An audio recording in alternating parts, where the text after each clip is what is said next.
Good morning. তো আজকে আমাদের হায়দ্রাবাদে দ্বিতীয় দিন। কালকে বিকেলবেলা আমরা এসে পৌঁছেছিলাম। তো তারপর শরীর এত ক্লান্ত ছিল যে বাইরে আর খেতে যাইনি, ঘরেই খাবার অর্ডার দিয়ে নিয়েছিলাম। আর আমরা যে জায়গাটা আছে সেটা হচ্ছে বেগমপুরা। এই জায়গাটা তো এটা একদম মেন রোডের ধারে, মানে মেট্রো ওপর দিয়ে যাচ্ছে আর নিচে রাস্তা, একদম মেন রাস্তার পাশেই হোটেলটা, হোটেল কমল ডিলাক্স। তো এটা এআইজি থেকে 300 মিটারের দূরত্বে, এআইজির ঠিক পাশেই। তো মোটামুটি ছিমছাম হোটেল, এসি আছে, গিজার আছে। তো সাধারণ মানের হোটেলই, খুব বেশি কিছু নয়। তো ভালোই পরিষেবা পেয়েছি। তো আজকে সকালে রেডি হয়ে গেছি। তো আজকে আমরা প্রথমে যে কাজের জন্য হায়দ্রাবাদে আসা, এআইজিতে যাব, ইন্ডিয়ান ইনস্টিটিউট অফ গ্যাস্ট্রোএন্টারোলজি।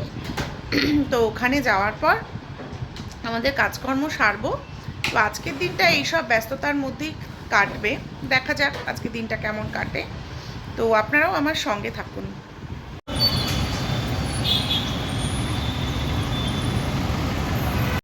তো আমরা এখন এখান থেকে হোটেল থেকে বেরিয়ে একটা অটো নিয়ে নিয়েছি, এআইজি যাচ্ছি। এখানকার রাস্তার একটা সমস্যা হলো, রাস্তায় কেউ কোনো সিগন্যাল মানে না, কোনো সিগন্যাল কেউ মানছে না, যে যার মতন চালাচ্ছে। মানুষ যাতায়াতের জন্য কোনো জেব্রা ক্রসিং নেই, কোনো মানুষ যাওয়ার জন্য কোনো সিগন্যাল নেই। ফলত মানে এত বড় রাস্তা পার হওয়াই একটা ভীষণ ডেঞ্জারাস ব্যাপার।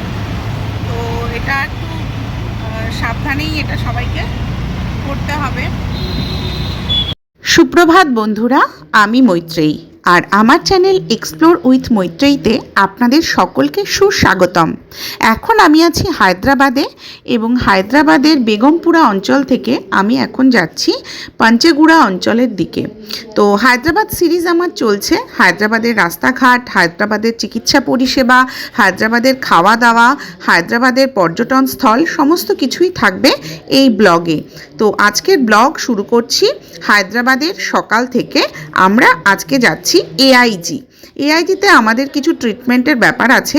পশ্চিমবঙ্গ থেকে বহু মানুষ, বাংলাদেশ থেকে বহু মানুষ এআইজিতে ট্রিটমেন্ট করতে আসেন। সেক্ষেত্রে আপনারা হায়দ্রাবাদ স্টেশনে নেমে ওলা, উবের কিংবা অটোতে করে বেগমপুরা অঞ্চলে চলে আসবেন। বেগমপুরায় এই এআইজি, পুরনো এআইজি যেটা, সেটা অবস্থিত। আর একটা নতুন এআইজিও হয়েছে। তো এখন আমরা এই অটো করে পৌঁছে যাচ্ছি এআইজিতে, এবং এখানে মেট্রো স্টেশনও অ্যাভেলেবেল। যারা গাড়ি করতে চান না, মেট্রোতেও যেতে চান। আমরা প্রবেশ করে গেছি এআইজিতে। ঢোকার পরেই প্রথমে এইরকম একটা বিস্তর লন, এখানে নাম লিখিয়ে অপেক্ষা করতে হবে। তো এখানে ঢুকেই প্রথমে একটা বিশাল হলঘর, মানে ওয়েটিং রুম।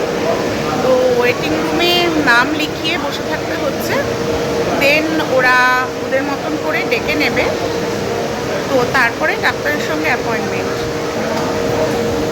এই যে সবাই এরকম বসে আছে। একটা নির্দিষ্ট সময়ের পর প্রত্যেক পেশেন্টের জন্য একজন ডাক্তার নির্ধারণ করে এআইজি থেকে। তারপরে পেশেন্টের নাম ধরে ডাকা হয় এবং জানানো হয় এই ডাক্তারের কাছে আপনি। এক্ষেত্রে আমরা অবশ্য ডক্টর প্রবীণ রেড্ডির সঙ্গে আগেই কন্ট্যাক্ট করে এসেছিলাম। ফলত আমরা যেই ডাক্তারকে চুজ করেছি সেই ডাক্তার নিজের থেকে আমাদের অ্যাপয়েন্টমেন্ট দিয়েছেন। ফলত আমরা প্রবীণ রেড্ডির কাছেই গিয়েছি, অন্য কোথাও নয়। তো আমরা এখন চলে এসেছি ইন্ডিয়ান ইনস্টিটিউট অফ গ্যাস্ট্রোএন্টারোলজি। এটা হায়দ্রাবাদে রয়েছে। এটা সবচেয়ে পুরনো হসপিটালটা, মানে অ্যাকচুয়ালি এখন এর 3টে হসপিটাল হয়েছে। তো এটা সবচেয়ে পুরনো হসপিটাল। ওই আপনার হায়দ্রাবাদ স্টেশন থেকে মিনিট 15 নেবে অটোতে বা ওলা, উবেরে, আর এয়ারপোর্ট থেকে কাছে। তো এখানে কিভাবে ভর্তি হতে পারেন বা কিভাবে চিকিৎসা করতে পারেন তার একটা সম্পূর্ণ অনুসন্ধান আমি দিয়ে দেব। তো এইটা হচ্ছে এন্ট্রি গেট। তো এখান থেকেই ভেতরে প্রবেশ করতে হয়।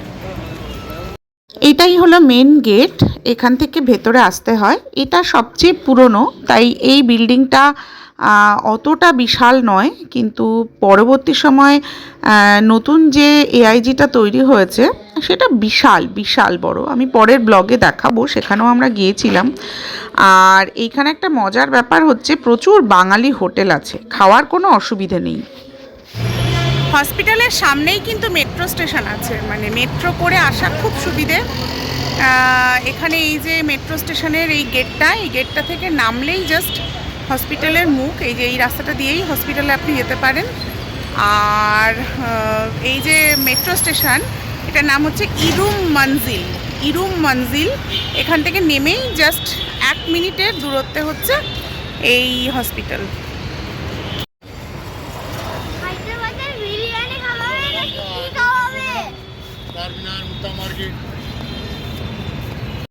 সকালবেলা ঠিক করলাম তেলেঙ্গানার ব্রেকফাস্টই করব, বাঙালি ব্রেকফাস্ট করব না, তো চলে এলাম একটা তেলেঙ্গানা দোকানে।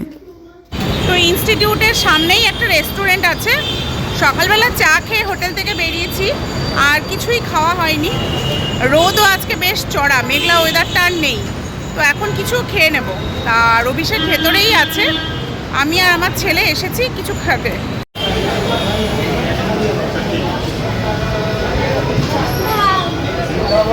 সুন্দর করে বসো। তো এটা একটা এই ইনস্টিটিউটের সামনেই একটা রেস্তোরাঁ, তো এখানে এলাম। টোটালি ভেজিটেরিয়ান এই দোকানটা, তো নিরামিষ খাবারই অর্ডার দিতে হলো।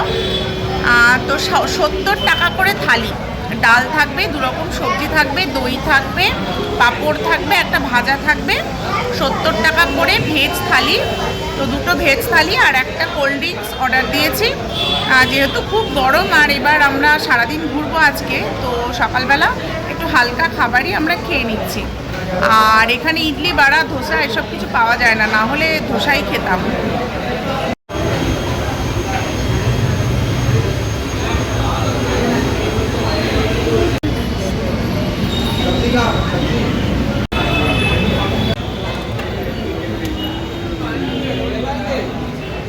হাত ধুয়ে এসো।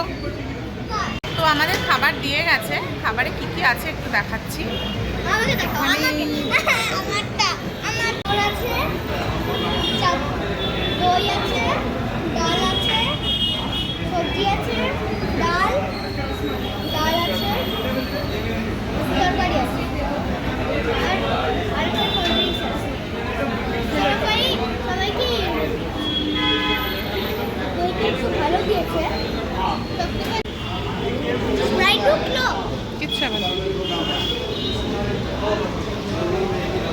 খাবার কেমন, স্বাদ আছে? ভালো। তো আমাদের খাবার দিয়ে গেছে, রাইস অনেকটা দিয়েছে, অনেকটা রাইস। মোটামুটি ভালোই খেতে, সবগুলোর স্বাদই ভালো। একটু টক টক, ওই সাউথ ইন্ডিয়ান স্টাইলের ডাল, সাউথ ইন্ডিয়ান স্টাইলের কারি, কিন্তু ঠিক আছে, ভালোই ফ্রেশ খাবার। ভাত খেয়ে বেরোতেই চোখে পড়লো গরম গরম লুচি ভাজছে। ইস, আগে যে কেন দেখতে পেলাম না, তাহলে লুচিই খেতাম। কিন্তু কি আর করা, ভাত খাওয়া হয়ে গেছে। আর এইদিকে ফ্রুট জুস বিক্রি হচ্ছে। পুরো রেস্তোরাঁটা কিন্তু ভরাই রয়েছে, মানে সবসময় লোকজন ভর্তি। আর এখানে না প্রচুর স্ন্যাক্স পাওয়া যায়, আর এই যে স্ন্যাক্স ভর্তি ভর্তি স্ন্যাক্স রয়েছে।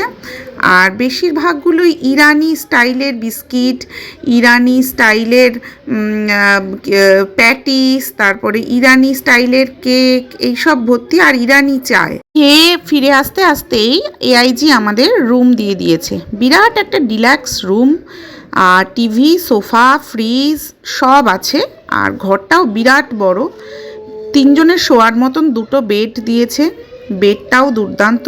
অ্যাটাচড বাথরুম, বাথরুমটা নিট অ্যান্ড ক্লিন, ভীষণ পরিষ্কার। এখানে বেসিন, পাশে ছোট একটা ফ্রিজ, তার পাশে আলমারি, মানে একটা 5 স্টার হোটেলে যা যা ফেসিলিটিস পাওয়া যায় তার সমস্ত কিছু ছিল এই রুমটায়। তো অভিষেক ভর্তি হয়ে গেছে এআইজিতে, ওর অ্যাডমিশন হয়ে গেছে। তো 3 তলাতে ওর কেবিন দিয়েছে। কেবিনটা কি সুন্দর, একটু দেখাই। এই যে এইখানে হচ্ছে দুটো বেড, মানে চাইলে বাড়ির লোক যারা আসবে যে কোনো একজন অ্যাটেন্ডেন্ট সে থাকতে পারে এখানে। এমনকি মানে ওপাশের বেডটা যা বড়, দুজনও শুতে পারে, 3 জনের শোয়ার ব্যবস্থা। আর একটা চেয়ার আছে। আর এই দিকটাতে তো দুটো সোফা দিয়েছে, এরকম দুটো সোফা দিয়েছে। তার একটা এই সাইডে একটা আছে হচ্ছে এই জামা কাপড় রাখার জন্য ওয়ার্ড্রোব। আর এই সাইডে হচ্ছে বেসিন, এখানে একটা বেসিন আছে।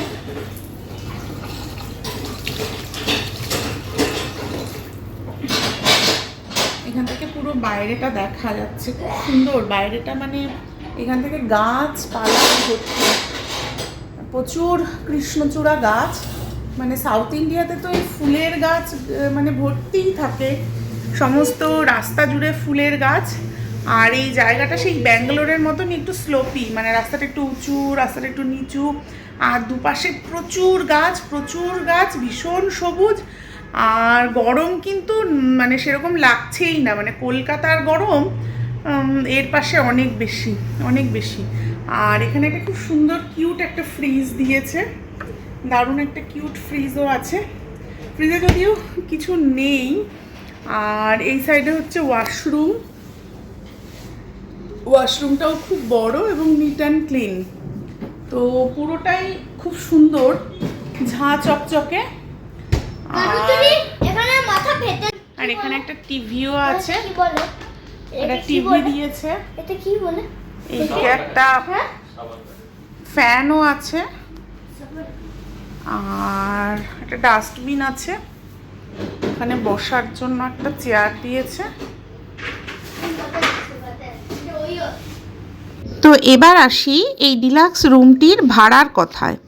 মাত্র 6,500 টাকা প্রতিদিন এই ডিলাক্স রুমটির ভাড়া, আর বাকি পরিষেবা ও সেই অনুযায়ী পয়সা। তবে এছাড়া নর্মাল বেডও রয়েছে।